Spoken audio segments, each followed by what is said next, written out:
اللهم صل على محمد وآل محمد۔ قبلہ جناب فاطمہ معصومہ سلام اللہ علیہا کے حوالے سے گفتگو کے بعد، یعنی اگر ہم علمی اعتبار سے دیکھیں جو اس وقت ہمیں رونق نظر آتی ہے، ظاہر ہے کہ چہل پہلے، علماء، مدارس، کتب خانے، یہ سب یہاں کی پہچان بھی ہے، یہاں کا تعارف بھی ہے، اور ان کا بہت بڑا کنٹریبیوشن ہے تشیع کے حوالے سے۔ اس میں اگر آپ ارشاد فرمائیے گا کہ ظاہر ہے کہ کچھ شخصیات تو اس زمانے کے اندر ہی بہت نمایاں یہاں پر موجود رہی ہیں، لیکن یہ ہے کہ اس کے بعد پھر یہ حوزہ علمیہ کا جو معاملہ بنا، ایک طرف ہم دیکھتے ہیں کہ ہمارا ایک بہت بڑا مرکز نجف، بغداد کے بعد پھر نجف جو شیخ طوسی علیہ رحمہ کے زمانے میں وہاں پر منتقل ہوا اور شفٹ ہوا، تو اسی زمانے کے اندر کم کے اندر بھی علمی سرگرمیاں تھیں یا اس زمانے میں یہ معاملہ ایسا نہیں تھا؟ بہت اہم سوال اور پوری تاریخی تشریحوں کا سوال ہے۔ اس حوالے سے میں وہی عرض کروں گا کہ یہاں پر علم معارف اہل بیت کی ترویج سب سے پہلے اشری خاندان نے کی، ٹھیک ہے، اور ان کے محدثین یہاں تک کہ وہ اتنے سخت تھے بعض علماء اشری خاندان کے، جس عالم کے بارے میں، محدث کے بارے میں، راوی کے بارے میں یہ پتہ چل جاتا تھا کہ یہ بالکل روایت پیش کرنے کے اندر جو ہے لاپرواہی کرتا ہے، یا بات کرتے وقت اہل بیت کی طرح نسبت دیتے وقت لاپرواہی کرتا ہے، یا اس کے بارے میں مشہور ہو جاتا تھا کہ یہ آدمی غالی ہے۔ تو اشری خاندان کے افراد ان کو یخرجون من القوم سے نکال دیتے تھے، ہماری جگہ نہیں، ہم جھوٹوں کو بھی یہاں پہ نہیں رہنے دیں گے، اہل بیت کی تعلیمات کے بارے میں لاپرواہ افراد کو بھی یہاں پہ رہنے نہیں دیں گے، اور غالیوں کو بھی نہیں رہنے دیں گے، وہ بالکل نکال دیتے تھے، قم سے نکال دیتے تھے۔ ان کے بارے میں تفریح صحیح کہ قم فقط ان لوگوں کی جگہ ہے کہ جو معارف اہل بیت کو صحیح معنوں میں شیعیان تک پیش کریں گے۔ صحیح قم کی یہ رپورٹ کہ قم کے اندر شیعت کی تبلیغ کب سے ہو رہی ہے، یہ تو جب سے اشری خاندان آئے ہیں اور اہل بیت سے موقوف ہوئے ہے تو ہو رہی ہے، لیکن بے عنوان مدرسے کے نہیں ہو رہی۔ ایک مدرسہ بنایا ہو وہ بنایا گیا، ایسا نہیں تھا، جس طریقے سے سلسلہ روایت تھا اس طریقے سے چل رہا ہے۔ صحیح لہٰذا اس عنوان سے ابھی جملہ ہے، یہاں پر ایک قبر ہے حضرت علی ابن ابراہیم قمی کی، علی ابن ابراہیم قمی، یہ قبرستان شیخان میں نہیں، یہ پاساگ الغدی، ٹھیک ہے، حرم کی اس طرف باطل گول پیغانی کے مدرسے کے بالکل سامنے۔ صحیح وہاں پر علی ابن ابراہیم قمی کون ہے؟ یہ استاد ہیں شیخ کلینی کے، ٹھیک ہے، اور استاد ہیں علی ابن بابا قمی کے جو شیخ حضور کے والد ہیں، علی ابن بابا کے بھی استاد ہیں اور شیخ کلینی کی بھی استاد ہے۔ اس دوران اگر آپ اجازت دیں قبلہ کہ یہاں پر یہ جو گنبد نظر آ رہا ہے بہت نمایاں ہو چکا ہے، مینار بھی اس کے بہت نمایاں ہو چکے ہیں، اور احاطہ بھی اب کافی حد تک نظر آ رہا ہے، یہ مسجد اعظم کا ہے۔ یہ مسجد اعظم متصل ہے جناب معصومہ قم کے حرم سے، جس کے مؤسس اور بنیاد رکھنے والے جناب آیت اللہ بروجردی، ٹھیک ہے نا قبلہ؟ تو یعنی ایک طرح سے ہم یہ کہیں گے کہ حرم کا جو احاطہ ہے وہ یہاں سے شروع ہو جاتا ہے، یہ جو دیوار ہے اس کے اندر شروع ہو جاتا ہے، ٹھیک ہے نا؟ یہاں تک یہ بات یہ قبلہ وہ آپ ارشاد فرما رہے تھے، اشری خاندان کے اور شیخ علی ابن ابراہیم قمی تک آپ پہنچے تھے۔ شیخ کلینی کے استاد تھے۔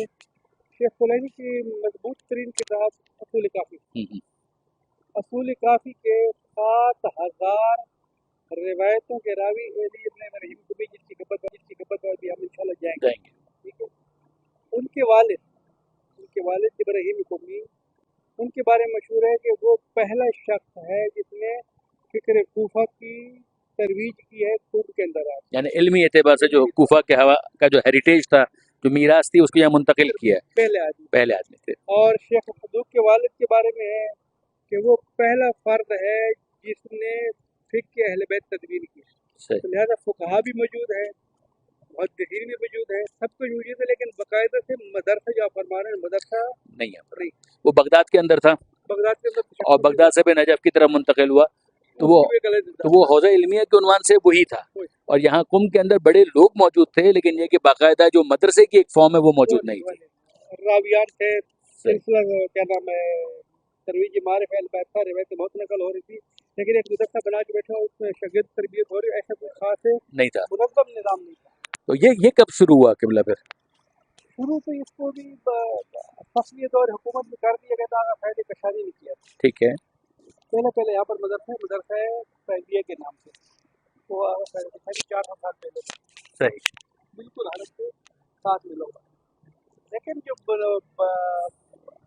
ताबीर पेश की जाती है ना, वास्ते से हौज़ इल्मियकुम, वास्ते से हौज़ इल्मियकुम, वो नाम है किबला अब्दुल करीम हैरी यज़दी का, जो वहीं मराजा के साथ जिनकी खबर मौजूद है हरम के अंदर, हरम के अंदर ही, मस्जिद बालासर में, मस्जिद आदम और मस्जिद बालासर के बीच में, तो वहाँ पर वो दफन है सही। अब्दुल करीम हैरी। थोड़ा सा सामने की तरफ चलते हैं। जी जी, आइए जी किबला। आगे अब्दुल करीम हैरी साहब के शागिर्द है आगे अराकी और आगे गुलफिगानी, जो नुमाया बड़े शगीर, सही। ये अराक में रहते थे, इनका हौदा दरअसल अराक में था। अराक से मुराद अराक है ईरान और इराक नहीं, जी हाँ। ये यहाँ पर इराक ये शहर है, कौन से फासले पर 100 किलोमीटर के फासले पर जो है एक शहर, वहाँ पर दर्ज देते थे। यहाँ पर आए थे कुम के अंदर, तो यहाँ पर की जो उस वक़्त के ज़माने के उलमा थे, खसूसियत के साथ दो शख्सियत, एक अब्दुल्ला बाकी जिनकी खबर हरम के अंदर है, और एक अब्दुल्ला अबुल कासिम कबीर, उनको भी कहते हैं अबुल कासिम कुम्मी के नाम से। एक अबुल कासिम कुम्मी जो कब्रिस्तान शेखान में दफन है, वो साहिब कवानीन के नाम से मरूफ, मिर्ज़ा कुम्मी, मिर्ज़ा कुम्मी, वो 13वीं सदी हिजरी के, वो आगा अब्दुल करीम हैरी का 100 साल पहले फौत हुई। ये जो अबुल कासिम कबीर कुम्मी है, ये आप लोग अब्दुल करीम हैरी के आने के बाद यहाँ पर थे, लेकिन उन्होंने मस्जिद में बहुत बड़े पारसा मुर्तकी परहेजगार। जब आगा अब्दुल करीम हैरी कुम आए थे ज़ियारत करने के लिए, तो इन दो बुजुर्गों ने आगा से मुलाकात, सही, आगा अब्दुल करीम हैरी से मुलाकात करने के बाद इन दोनों ने आपस में मशवरा किया कि यार शख्सियत बहुत बड़ी है, पढ़ी लिखी है, ये अगर चली गई ना तो हमारे हाथ दोबारा आएगी। इन लोगों ने आगा को रस्मन दावा दे, आगा हम आपको दावा देते हैं कि आप कुम में रुकें और की बुनियाद डालें और यहाँ पर अपने तरबियत करें, दर खारेगी, ताकि आपके वजूद से जो है तो लाभ फ़ायदा हासिल करें। तो आगा अब्दुल करीम हैरी यज़दी रिज़वानुल्लाह ताला अलैह उनके इस मशवरे को कबूल करते हैं और रुक जाते हैं, और अपने जो शगीर्द उनके पहले से इराक में थे, ख़ुसूसन गुलफिगानी, अब्दुल्ला अराकी और दीगर उनके हमअसर उलमा, उन सबको कुम में लिया। यानी आपका ये बताना क़िबला आगा अब्दुल करीम हैरी के ज़माने को और करीब एहसास करवाता है कि जनाब आयतुल्लाह गुलफिगानी, उनकी तो तकलीद में बहुत सारे मोमिनीन इस वक्त हयात हैं कि जो उनकी तकलीद में रहे, खुद हमें भी ये शरफ हासिल हुआ, और शेख मोहम्मद अली अराकी जो हैं वो भी कोई पुरानी शख्सियत नहीं है। हाँ, तो ये यानी खुद इमाम खुमैनी के मुआसिरीन में से। जी हाँ, जी हाँ, सही। गुलफिगानी की बात होती है, जी हाँ, जी हाँ, जी हाँ, जी हाँ, जी हाँ। बल्कि क़िबला ये जो लिखा हुआ यहाँ पर है बुलवार आयतुल्लाह हैरी यज़दी, ये भी जनाब शेख अब्दुल करीम हैरी की यादगार के तौर पर है। अभी जहाँ पर हम चल रहे हैं ना, जी जी, आगा के नाम का बना हुआ है। ये पूरे का पूरा बुलवार, बुलवार का मतलब क्या है क़िबला? बुलवार ये जो ये पूरा जिसमें थोड़ा बहुत सब्जा बना दिया, थोड़ा सा ये चहल पहल करने के लिए, इसी को कहा जाएगा बुलवार। सही सही सही सही। अब ये हम लोग काफ़ी करीब आ गए हरम में जनाब मासूमा सलामुल्लाह अलैहा के अहाते के बहुत करीब आ चुके हैं। तो यहाँ पर क़िबला अगर हम थोड़ा सा एक वक्फ़ा कर लेते हैं और फिर उसके बाद ज़ाहिर है कि हमें अगले मरहले के अंदर कब्रिस्तान शेखान भी जाना है और वहाँ पर दीगर बातें भी इंशाल्लाह करनी है। यहाँ पर ज़ोहर की नमाज का भी वक्त हो चुका है। ये 2025 साल है और मैं आपसे मुखातिब हूँ। सफ़र ज़ियारत के लिए क़ुम मुक़द्दस आने का मौका मिला, शरफ़ हासिल हुआ, और यहाँ पर हम आग़ाए ताहिर आवान के साथ मसरूफ़ गुफ्तगू रहे।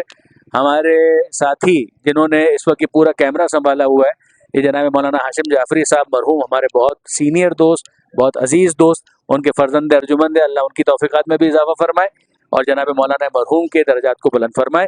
ये इस वक्त आप और बहुत उम्दगी के साथ और अच्छी तरीके से इस पूरे हिस्से को देख सकते हैं। ज़ाहिर के गुंबद आगे का है जहाँ मस्जिद आज़म है और ये जदीद इलाका है और ये तामीर हुआ, और यहाँ पर भी ज़ाहिर जैसे अंदर दाखिल होते हैं तो वो पुराना अहाता भी करीब ही मुत्तसिल है, और ये सीधे हाथ के ऊपर ये मस्जिद, जहाँ पर फिर अंदर नमाज भी होती है, दर्स भी होते हैं, दर्स खारिज भी होते हैं, और उलमा यहाँ पर आते भी हैं, इस्तिफ़ादा भी करते हैं। यहीं पर मासूमीन के कलाम पर तहकीक भी होती है, रिसर्च भी होती है और दर्स खारिज भी होते हैं। اور یہاں کے علاوہ بھی بہت سے مدرسوں کے اندر یہ سلسلہ رہتا ہے. تو انشاءاللہ اگلی نشست جلد ہوگی اور ہم آپ سے مخاطب ہوں گے انشاءاللہ العزیز. فی الحال نماز ظہر کے وقفے کو قبول کرتے ہوئے ہمیں اجازت دیجیے، مجھے بھی اور مولانا طاہر عباس اعوان صاحب کو بھی.